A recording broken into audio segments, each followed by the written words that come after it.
I was a freshman in college and I only had flu-like symptoms.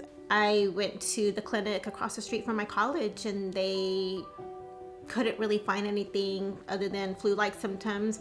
But the nurse who took my blood pressure, she noticed the cuff was still indented in my arm after removing it several minutes later.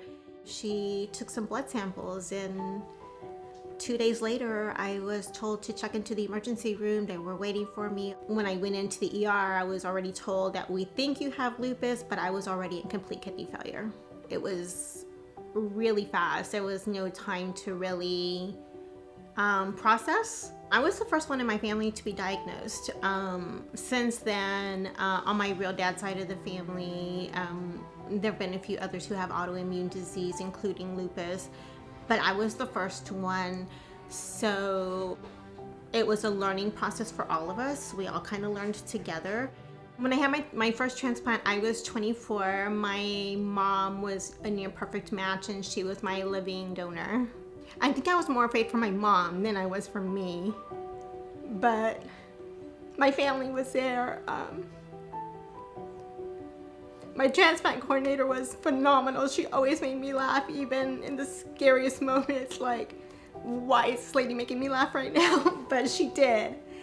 But no, everything came out good and I didn't instantly feel better. It wasn't until maybe a week, 2 weeks after the whole ordeal that I could feel appreciative and not afraid anymore. It's a lot. I mean, it's, trying to maintain a healthy lifestyle and doing all of your preventative measures while still also doing all your transplant stuff. And so, having that strong relationship with your medical team is so important, because I can say something or I can give them my diary or my medical issues that I wrote down the day before, and they can come up with a clear answer, or they know exactly what tests they need to run, because I know my medical history, but they also know, so it's easier to get a diagnosis or to get a medication or to find a solution. And if you have lupus nephritis, I know that there's stages, so you may want to ask your doctor at one point in time or another if you need to have a kidney biopsy, because that'll tell what level your kidney is at.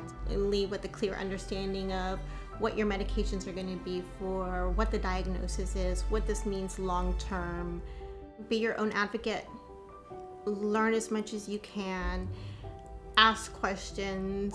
If you don't understand what the doctor is saying, keep asking. My name is Veronica and I'm looped in on lupus nephritis.